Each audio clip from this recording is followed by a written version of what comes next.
morning, Swadika. Welcome to Newsline. We're coming live to you on NBT, Radio Thailand, FM 88, and also through NBT World. So thank you very much for spending part of your morning with us. I'm Chalapansa Narula. It's May 27th, and here are today's top stories.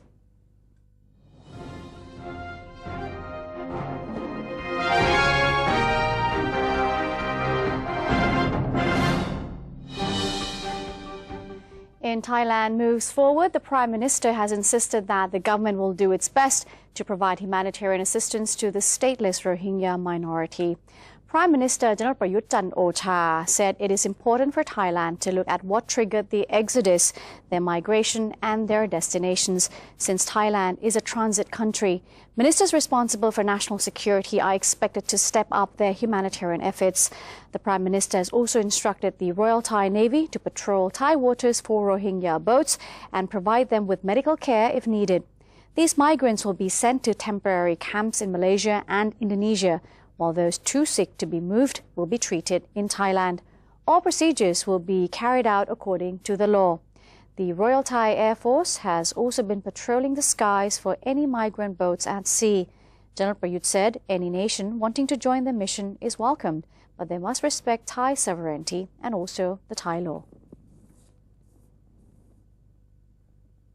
And the Thai Ministry of Transport is set to sign the Memorandum of Cooperation on Railway Development Projects with Japan today, after approval was granted by the Cabinet. Transport Minister Air Chief Marshal Prajin Chantong revealed that the Cabinet meeting yesterday gave the green light to draft the Memorandum of Cooperation between Thailand and Japan in relation to the joint development of new rail systems in the Kingdom. The official signing of the agreement between the Thai and Japanese governments will take place today in Japan. Speaking after the Cabinet meeting, Deputy Government Spokesperson Colonel Virachon Sukhontapatipak said the signing of the cooperation will cover several aspects, as it will enhance Thailand's capacity in terms of infrastructure. Today, the Cabinet approved a proposal by the Ministry of Transport for the Royal Thai government to sign an MOU with the government of Japan on railway system. The MOU will be signed between the Ministry of the Transport of the Kingdom of Thailand and the Ministry of Land, Infrastructure, Transport and Tourism of Japan. The signing of this MOU is to be undertaken at the ministerial level meeting in May 2015. The MOU will cover several important aspects. First, cooperation in the development of high-speed rail line between Bangkok and Chiang Mai. Second, development on the rail system along the economic corridor in the southern region. Third, rail system between Mae Sot and Mukdahan. Fourth, providing services for rail cargo. Fifth, a mass transportation system by rail. Sixth, a high-speed rail project between Bangkok and Rayong. 7. Technical assistance. 8. The establishment of the management of committee at the ministerial level. And 9. Time frame for implementation. Some highlights of the aspect are as follows. The agreement applies to 3 rail routes, namely the Bangkok-Chiang Mai route, which is part of the high-speed rail system, the Kanchanaburi-Bangkok-Lam Chabang Port route, and the Mae Sot-Mukdahan route, for which Japan will contribute support in the survey process. The Cabinet has decided to continue accepting monetary donations for Nepal until the end of this month, as a quake-ravaged country is putting focus on the rehabilitation of victims and restoration of historical structures. During this week's Cabinet meeting, acknowledgement was given to a report by the Ministry of Foreign Affairs regarding humanitarian assistance being provided for Nepal. Approval was granted to the Ministry's proposal to cease the collection of donated items on May 28th and donated money on May 31st. The Cabinet also agreed to the Interior Ministry's request to authorize provincial administrations and the Department of Disaster Prevention and Mitigation to use their discretion in selling donated items in order to convert them into cash to be handed to Nepal. Any leftover products from the sales will be kept in stock for use in times of natural disasters in the country.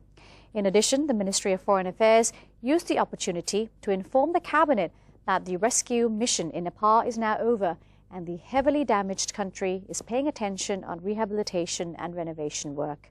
All monetary donations presented to the Nepalese government will from now on be pooled into the Prime Minister's Disaster Relief Fund. However, certain types of necessities are still in high demand, including food, clothing, medicine, vaccines against infectious diseases, and also construction materials. On the investment front, Deputy Spokesperson Major General Sansern Kaew revealed that the Cabinet has approved of the strategic plan to encourage private investments in state enterprises between the year 2015 to 2019, with an emphasis on investments in infrastructure and also public transportation. According to General Sansern, 20 ventures that have been approved, consisting of 65 projects with a budget of 1.41 trillion baht. The first group of ventures are opt-out investments, consisting of ventures to develop rail transportation in cities, toll booths, harbour trade, high-speed trains, telecommunication networks, and high-speed internet. The second group are opt-in investments, consisting of ventures to develop inter-province tolls, logistics transportation centres, joint ticketing systems, airport services, water management, waste management, public education facilities, public health facilities, pharmaceutical equipment, technological research, large-scale convention centres, elderly care programs, and projects related to the facilitation of the nation's digital economy.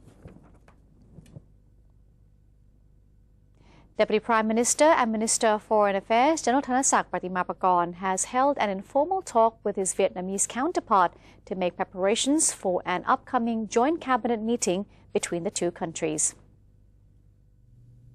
General Thanasak joined Mr. Pham Binh Minh, Vietnamese Deputy Prime Minister and Foreign Minister, in the Foreign Ministers' retreat in Phuket for a preparatory discussion for the next joint Thai-Vietnamese cabinet meeting to take place in late July this year.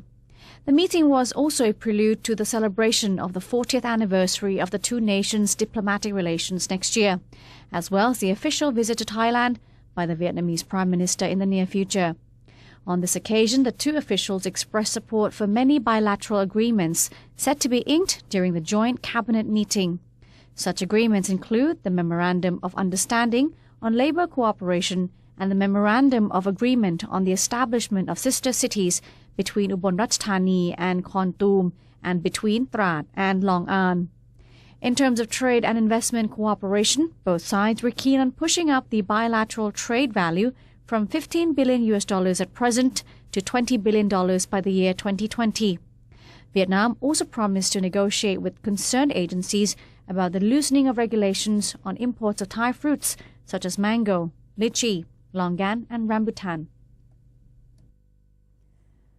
The Constitution Drafting Committee will start the process of reviewing all amendment proposals on June 8th as it proceeds to piece together the second draft of Thailand's new constitution. CDC spokesperson General Ratanawanit revealed that the National Reform Council will be invited to present their amendment proposals between June 2nd and 5th. The 5-day session will allocate 3 hours to each proposal topic, and 3 to 5 members will be allowed to speak per topic. Afterwards, the Cabinet will be invited on June 6th to make its proposals under the same parameters.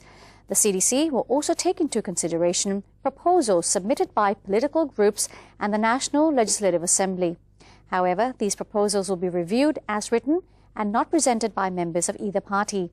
After all proposals have been gathered, General Rat said the current time frame will give the CDC 40 days to review and make necessary adjustments to formulate the second draft.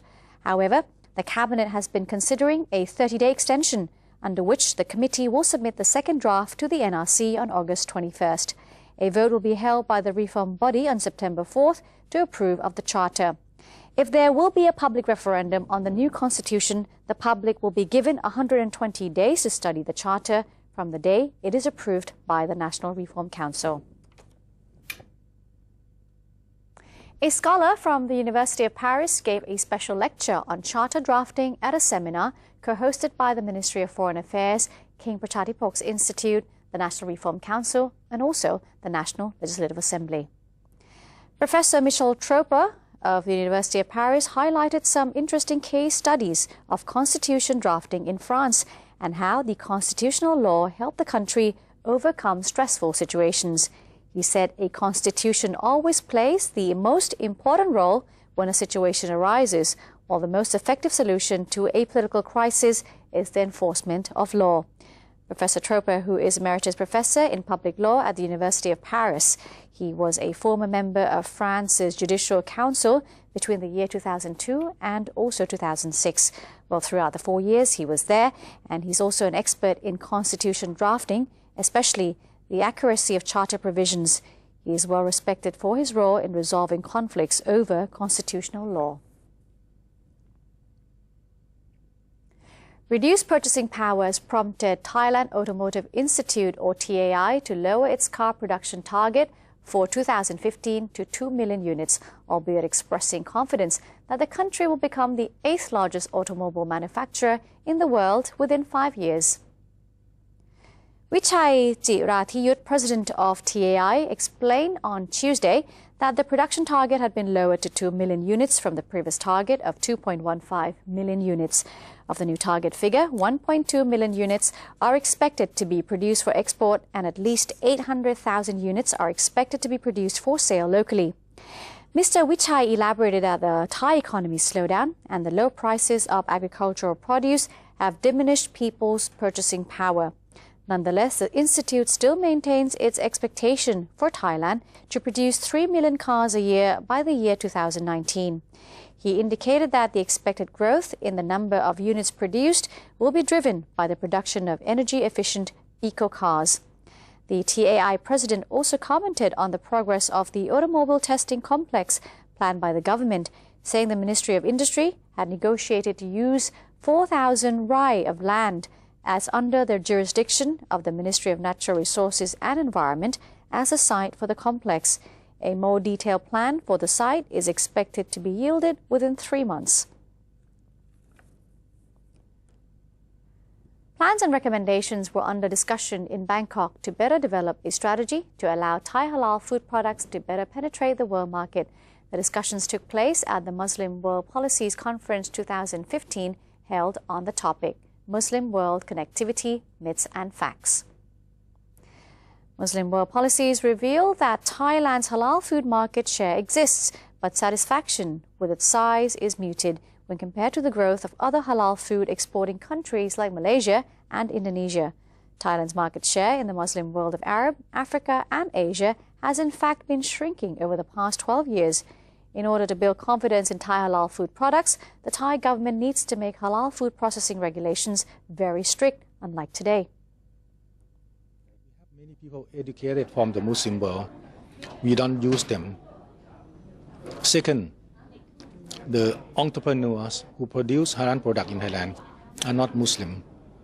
Since they are not Muslim, the buyer do not trust that they can produce halal food. I think this is the main reason. We cannot change Thailand from non-Muslim country to a Muslim country. We cannot do that. But what we need to do is to build up the confidence in our halal product. There are many ways we can build up the confidence. First, for example, we have to be very strict. Any restaurant, any hotel in Thailand who show the halal certificate have to be certified first. But during this time, many halal restaurants, non-Muslim, many hotels who are non-Muslim, they use halal's logo on their own. Dr. Isra stressed that by simply using the logo without being officially certified, once the Muslim customers realize that the restaurant does not correctly process the food by halal standard, it creates a negative perception and also lowers the country's halal brand trustworthiness. Okay, moving on, we bring you the third installment of a special series of stories about elephants in Thailand that NBT World reporter Panotsi Sinsap has been covering. Today's story is about a blind elephant named Lamduan and her loving caretaker. Here's the story. I really care about her, but as long as I'm here, I would like to do my best to protect her. The sweet, gentle voice and gestures of Nasio Jeki, Lamduan's mahout or caregiver beckons the 60-year-old elephant that lost her sight several decades ago, although the cause of the blindness is unclear. I feel like I'm her mother. That's how I feel. We think she's around 60 years old, but still a child to me.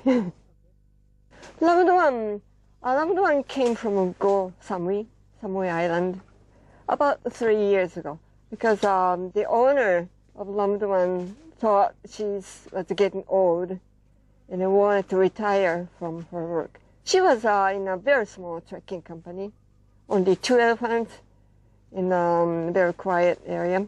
I went to pick Lamduan up and they came back together. So since then, I've been with her. Natsio talked about the bond between them. I think animals can sense what you're thinking, how you're feeling. They are very good.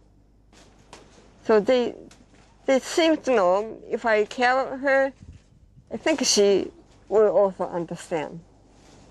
The treatment of Lamduan wasn't any more special than the treatment of other elephants in the facility, but the love and understanding one can feel between them is special.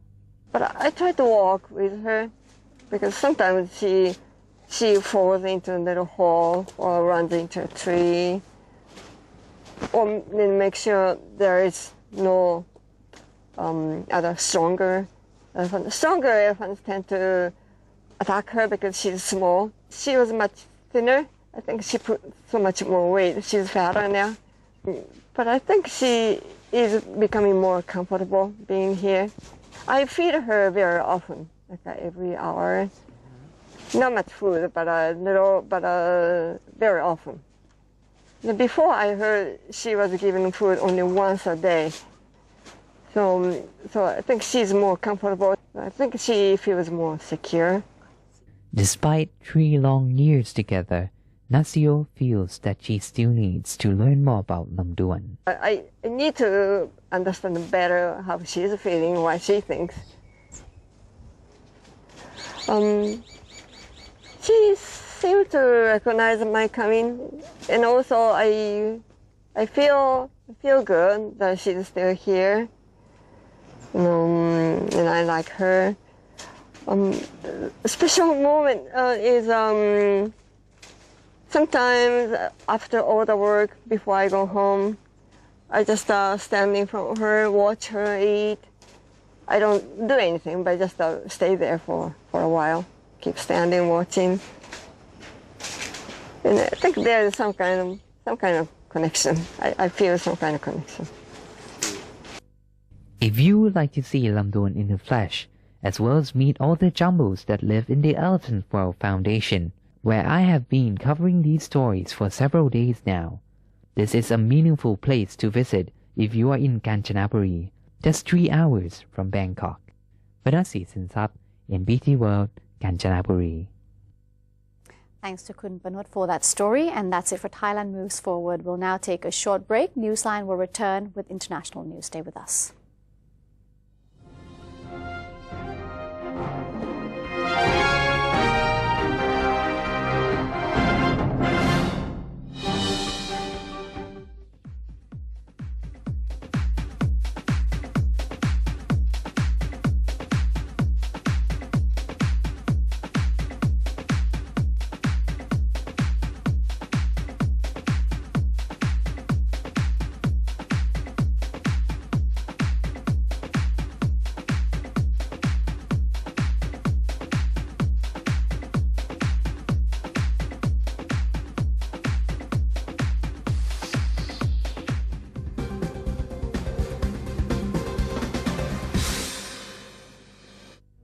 To maintain a strong nation, Thailand is promoting 12 core values for the good of the people.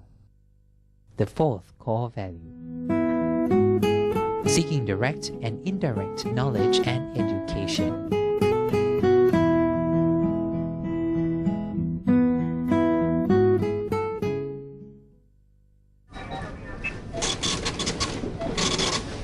How could you do that to me? Stop it! Huh? Don't you get it? I don't need you anymore. Enough! We're through. There's someone else in my life. Say no to the past. Bring your own bag. Say no to plastic.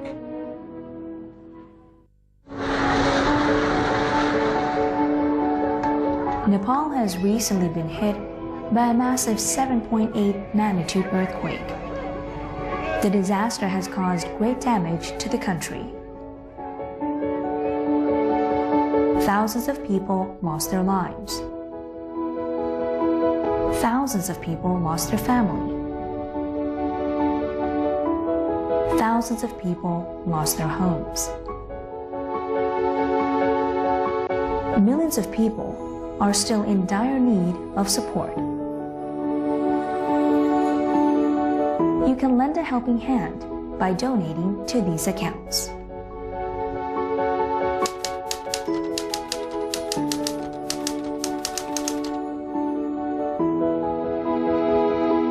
We have received many calls offering help in kind, means trying to send goods, and they are asking how we can help. We are really humbled by the offer of the government and the people of Thailand for our people in Nepal, and we highly appreciate it.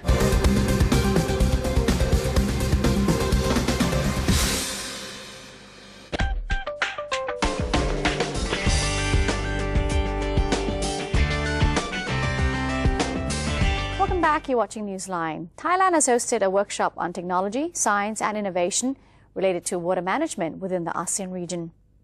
Science and Technology Minister Dr. Pichait Durongkaweerot inaugurated the workshop as a sideline event at the 69th ASEAN Committee on Science and Technology meeting. The workshop was held in Phuket and attended by representatives from the water management and technology sectors of ASEAN member countries. Dr. Pichait said at the workshop that ASEAN nations were interested in sharing information and experience that would allow for the creation of an ASEAN database on water management. A regional database would bring about conformity among each member nation to pool information on water management. Thailand has been operating its thaiwater.net website, which provides information on preparing for water-related disasters. A working group will be created among ASEAN countries to deal with future changes in water management.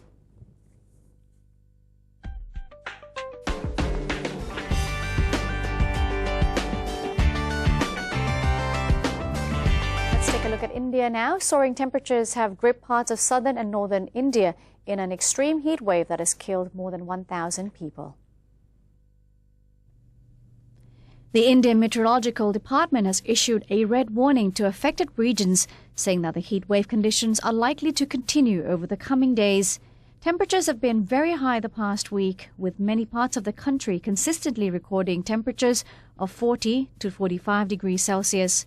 The hottest place in India was Allahabad in the northern state of Uttar Pradesh, which saw mercury rising to 47.7 degrees Celsius the past Sunday, while the capital New Delhi recorded a high of 43.5 degrees Celsius. Meteorologists believe the heat wave has been caused by drought, dry and hot northwest winds.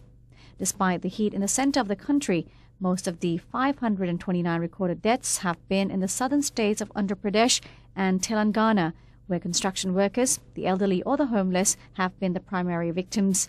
May and June are usually the hottest months of the year in India, with temperatures often ranging between 42 to 47 degrees Celsius before monsoon rains hit the region. The monsoon, predicted to hit southern India's coastline on May 31st, will bring some relief from the high temperatures. And next, football fans wouldn't want to miss this. Newsline is giving out tickets to a football match between Chelsea and Thailand All-Stars. The game will be played this coming Saturday. If you wish to win these tickets, please send your name either in Thai or in English through SMS at the number that is appearing on your screen right now. It's 089-779-0518. Once again, 089-779-0518. The number is there on your screen, so capture it. First 5 persons to send in the SMS will each win 2 tickets to the game.